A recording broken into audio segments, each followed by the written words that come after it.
Choice, your creative superpower.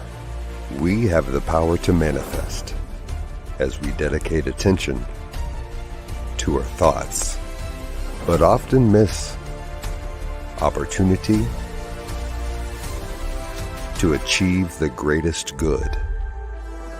Your superpower is waiting to be unleashed to unlock a fuller, more rewarding world for all. Join us every Thursday at noon Mountain Time for Choice, your creative superpower with Zoe Muro.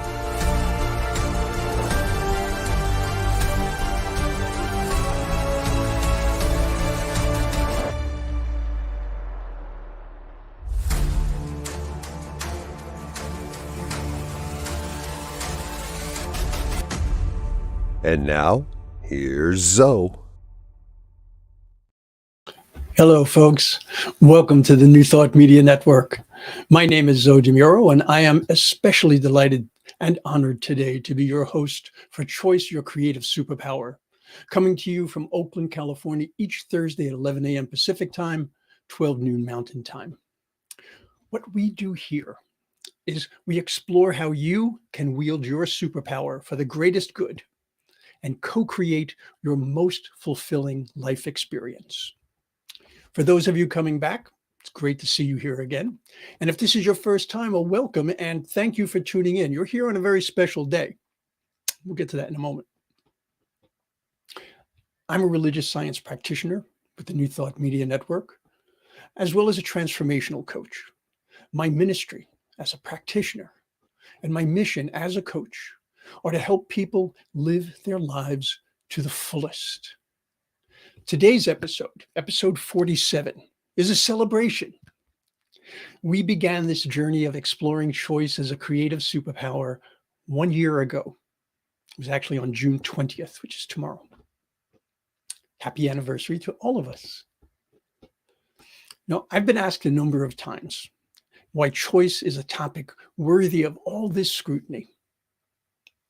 Initially, when I described the topic of choice, I said it was fascinating and had an import and an impact on life for you, for me, for all of us, which can literally be of heroic proportions. And now, 1 year later, I most certainly stand by that description. To quote the brilliant educator, author, and speaker Stephen Covey, I am not a product of my circumstances. I am a product of my decisions. Or as the author John C. Maxwell put it, life is a matter of choices. And every choice you make makes you. And of course, there's the phrase, change your thinking, change your life, which appears as a best-selling book title in and of its own. And it's also the basis of a number of other book titles, as well as being a philosophy, an invitation, and as well, in fact, it's a way of life. Now, many authors and spiritual leaders have expressed how changing your thinking can promote a more effective way to address difficult circumstances, to cultivate peace and prosperity, and to enable you to create the life you want to live through the power of your mind. Just want to see what's going on here. Oh, hello, Fiona. Good to see you. Thank you so much for joining. Fiona is one of the practitioners here on the New Thought Media Network, and she is an absolute powerhouse. Magnificent. So good to have her. Let me see. Oh, should put that up. There we go. Now, there is a great book written by Dr. Tom Rusk, which I highly recommend. It's titled Get Out of Your Own Way, and the subtitle is Escape from Mind Traps. What I love about this book is that the author pulls absolutely no punches in laying out the many and diverse ways that our thinking affects our lives. And then there's another book called Predictably Irrational by Dan Ariely. In this book, the author gives us an array of factors that affect our choices. And oftentimes, and this is really important, without our conscious awareness of them. A different approach, but one which also highlights how our choices affect our lives. Well, that's presented in the book, The Paradox of Choice: Why More is Less, by Barry Schwartz. In this book, he addresses what he refers to as, I love this phrase, the tyranny of choice. He argues that the sheer volume of choices we have can result in significant stress and therefore a very disturbing and dissatisfying life, unless you become aware and attentive to what is truly relevant and important. And of course, I would be remiss if I didn't mention this next book, which is based on the writings of Ernest Holmes, the founder of Science of Mind, Religious Science. This has commentary by Willis Kinnear. This is titled Thoughts Are Things. In fact, I want to share a very revealing excerpt with you. This is what he had to say. Some individuals, in spite of the pressures and vicissitudes of the world around them, are able to master them and literally become masters of their own lives. Others seem to let life overwhelm them, seem to be lost and helpless as a small rudderless craft in a storm-swept sea. The difference can be traced to a way of thinking. The difference can be traced to a way of thinking. Hello, Shay. Good to see you. Shay is also on the New Thought Media Network and is going to have a wonderful show coming up very soon. So let's see, where am I? Okay. So our thoughts, and by extension, our choices, are seen by many philosophers, by authors, by mystics, by spiritual leaders from very diverse backgrounds and perspectives as being of tremendous import in our lives. I want to illustrate the breadth and depth of the ways that choice is a part of life. And to do so, we're just going to take a look at the list of topics that we have covered so far in our weekly explorations on this show. Check this out. All right. This is in alphabetic order, not in the order in which I actually presented these. That is a pretty extensive list. All of these things, all of them, affect how we view our choices. All of these affect whether or not we even see that we have choices, and all of these are affected by the choices that we make. Okay. And we have much more to go yet.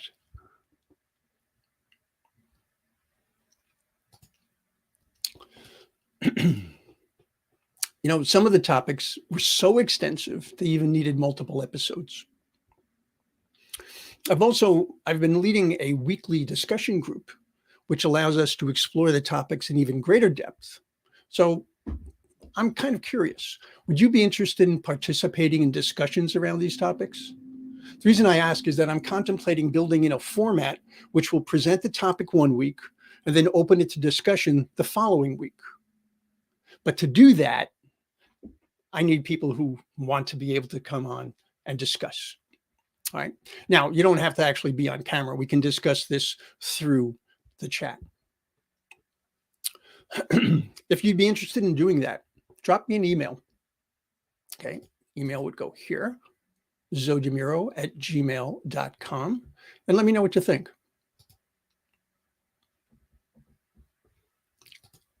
Oh, thank you, Shay.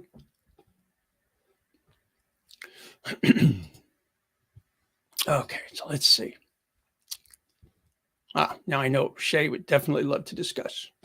Excellent. There's one. Okay, so let me see. I want to take this out of here and that out of there. There we go. All right. So, as I noted earlier, there are times that we make choices that are conscious, and at other times, choices that we make unconsciously.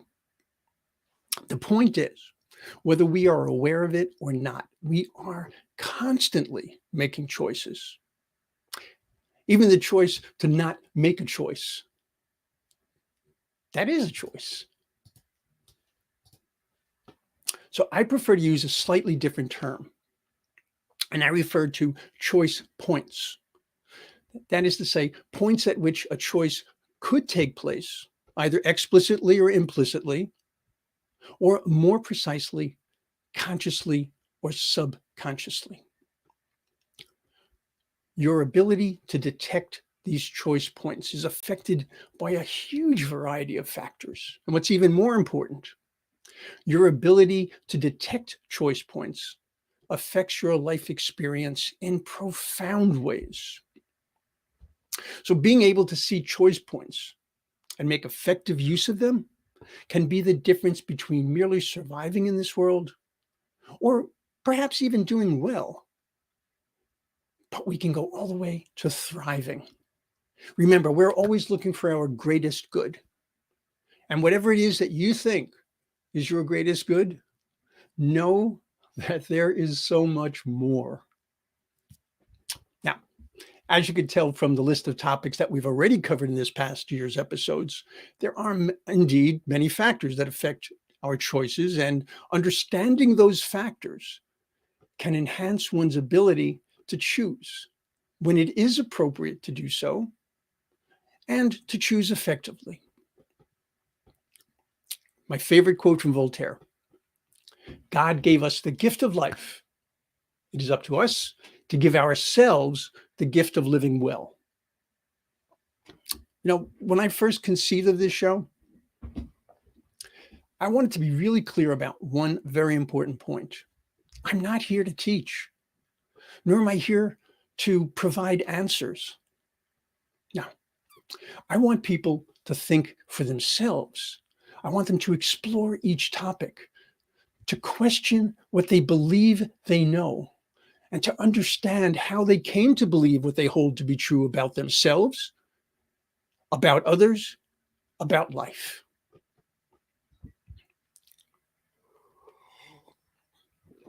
One of the most satisfying responses to one of my episodes is always, I hadn't thought of it that way. As well as, and sometimes even more so, I hadn't thought about it at all before now. What has come about for me personally as I produce each of these episodes is that the topic works me as well.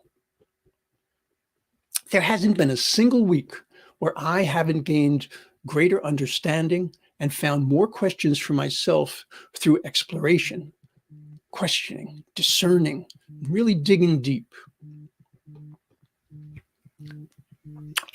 One of my goals doing this show was to bring new thought sensibilities to a wider audience. And I've been able to do that based on the conversations that I've had with folks and the emails I've received. The show has been a great way for me to introduce new thought to a wider audience and to open up discussions which might not have occurred before.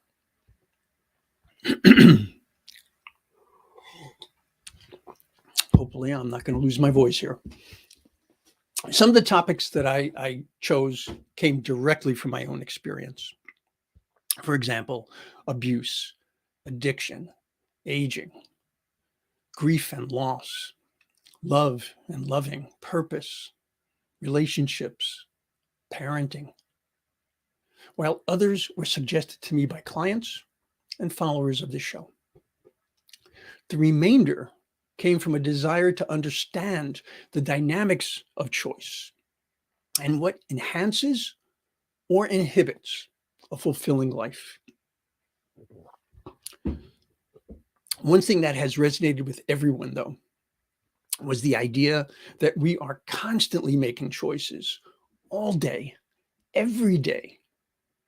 It's virtually impossible, unless you're literally unconscious, to not make choices. So as much as I tout choice as a superpower, it's important to recognize that with great power comes great responsibility. And yes, I did just quote Stan Lee, the creator of the Spider-Man comic books and many others. But hey, this is New Thought. We make use of all sorts of valuable literature and texts. I don't know how many people would agree with me that, Spider-Man comics are important, valuable literature and text, but it got the point. When I was first studying science of mind, which is, of course, a branch of New Thought, I remember when I heard that thoughts are things and we can have, that we do have a profound influence on our life based on our thoughts. I think I was almost afraid to think at that point. What if I think the wrong thing? Well, personally, I believe you can't think a wrong thing. You might think something that's not helpful. It might not be productive. Sure, absolutely. But the reality is, regardless of what we think, we have an opportunity to reject or reinforce that line of thought. Likewise, we may judge our choices to be good choices or bad choices. Matter of fact, I'd be willing to bet that most of us do that on a regular basis. What do we decide? How do we figure out which is good, which is bad? Well, we usually base it on the outcome. If it was what we expected, it was good. If it wasn't what we expected, it was bad. Or the outcome was exactly what we thought, and we didn't like the way it affected our life, so it was a bad choice. Or it didn't turn out as expected, and it had a wonderful effect on our life. That made it a good choice.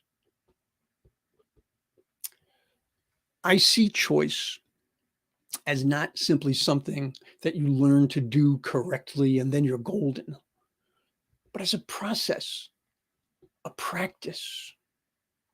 Okay. Every choice that I have made in my life has moved me in some way, shape, or form. It has either provided a benefit or it has provided a lesson. It would really be wonderful if choice was simply an equation, an act of uncompromised logic. Maybe it would be something like this. The sum of t plus n multiplied by a divided by f plus d equals c, where thoughts and needs times attention divided by fears and doubts equals choice, or something like that. Well, it doesn't work that way. It's really not that simple at all. But choice is a science and an art. So our ability to recognize these choice points, to act or react, to follow through or stop, all of this is dynamic because we as individuals are dynamic.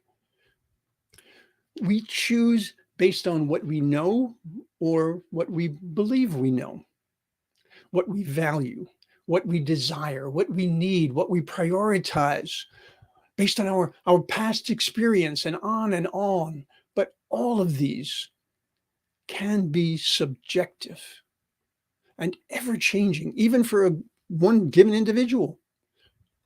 Think about it. What felt right 20 years ago, 20 days ago, maybe even 20 minutes ago, could easily have changed. Ernest Holmes has this magnificent book called How to Change Your Life. And I want to bring this up here. This is good stuff. Okay. In this book, he wrote, the old Greek adage, know thyself, is profoundly significant. In fact, we must know ourselves more fully if we are to lead the successful, happy, and useful lives we desire. if we are to lead the successful, happy, and useful lives we desire.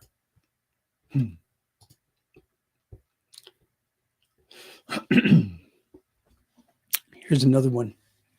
If you've seen this show before, you probably know that one of my favorite books is Jen Sincero's You Are a Badass. So in the chapter, The Almighty Decision, Jen writes this. So often we pretend we've made a decision when what we've really done is signed up to try until it gets too uncomfortable. How many choices have you made like that?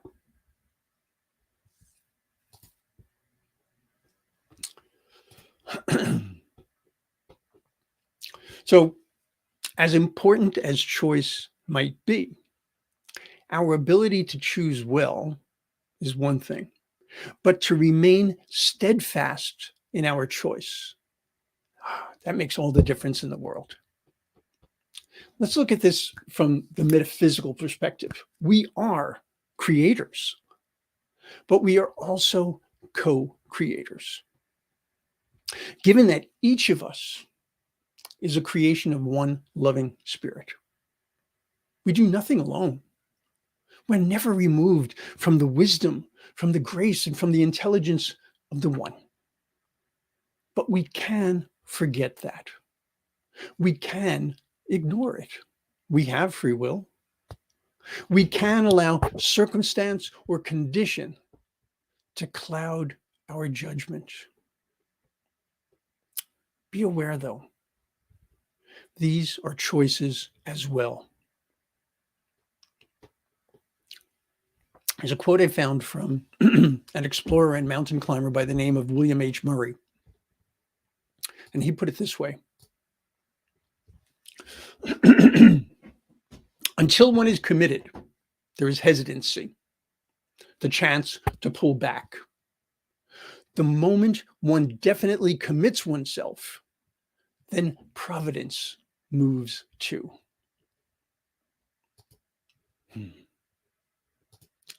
Yeah, so remember I said we are not alone? That we have the grace and the love and the wisdom and the compassion and all of that goodness from the one. Well, that is providence. That is providence. So,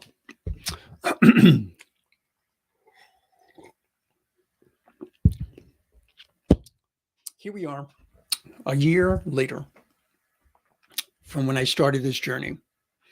I actually had no idea how involved this was going to become. I had no idea how many people it would affect. I had no idea how many people would be so enthused to learn more about themselves. And you know, as a practitioner and as a transformational coach, I don't do the digging for people.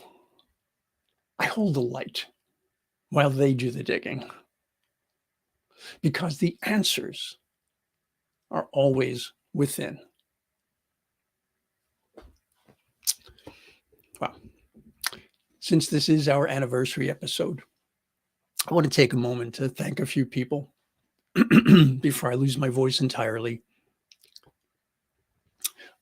I joined the New Thought Media Network because of my prayer partner, my friend and practitioner, Bonnie Gonzalez. Bonnie is the host of a show on the network called Your Doula for Grief. She encouraged me to speak up and speak out. She said, you have a perspective that needs to be heard. I am glad that I listened to her advice, and I'm glad that I proposed this show to the network. And I truly appreciate all of the practitioners, the ministers, and the show hosts, and the producers who have supported me and encouraged me, especially most especially Reverend Robert Brzezinski, the founder of the New Thought Media Network. You know, he created this network first as just prayers, right? As you know, we do prayers twice a day at 7:15 a.m. and p.m.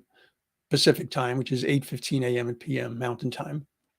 That's where we started. But we now have over 40 hours of programming every week because of the brilliance, because of the initiative of this man. So huge thanks, Reverend Robert, for creating this incredible platform.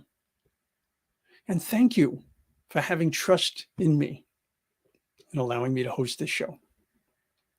And last, but by no means least, I am grateful for all of you folks who watch the show each week. You contribute your thoughts and your ideas. And the most fabulous part of it all, those aha moments. That's magnificent. And with that, I knew I wanted to end this celebration with just the right sentiment. And I believe I found it.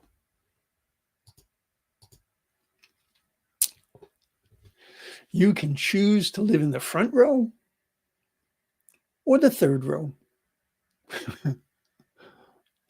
That is your choice. But folks, if you take that third row, what are you missing out on? Go for the front row. It is your choice, though. Before you go, I want to highlight what's coming up on the New Thought Media Network today. At 1 p.m. Mountain Time, Finding the Joy in the Journey with the exceptional Reverend Gina Calvario-Krupka and her special guest, Kenny Bovell. I should also mention Reverend Gina is one of my mentors. She has helped me tremendously here on the New Thought Media Network, and I am eternally grateful for all that she has done.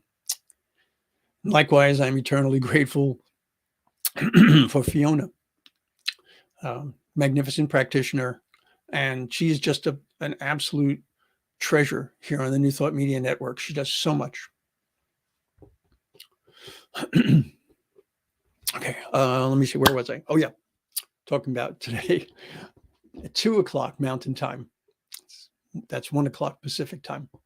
The Vibrant Living Hour with the very vibrant practitioner, Ken Ludwig.